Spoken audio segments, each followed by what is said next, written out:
ఆ రోజు ఆయన చూపించిన చొరవ. అందుకని ఒకప్పుడు ఇంకుడు గుంతలు ప్రారంభించాం, చెక్ డ్యాములు కట్టాం, తుంపర్ల సేద్యానికి ప్రాధాన్యత ఇచ్చాం, సూక్ష్మ సేద్యం తీసుకొచ్చాం, రెయిన్ గన్లు కూడా పెట్టాం. అనేక ప్రయత్నాలు చేసి ఆ రోజు మనం ముందుకు పోయాం.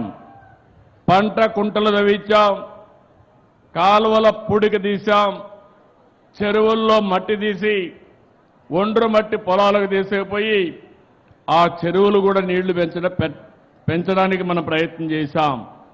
ఎన్టీఆర్ జలసిరి తీసుకొచ్చాం, ట్రెంచెలు కొట్టాం, నీరు చెట్టు అన్నాం, నీరు మీరన్నాం, నీరు ప్రగతి అనే కార్యక్రమం తీసుకొచ్చి అనేక విధాలుగా మీకు దగ్గరకు వచ్చాం.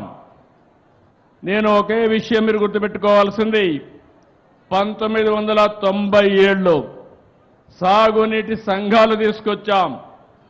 ఎందుకంటే ఎక్కడికక్కడ స్టేక్ హోల్డర్స్ ఇన్వాల్వ్మెంట్ ఉండాలి, భాగస్వామ్యం ఉండాలి.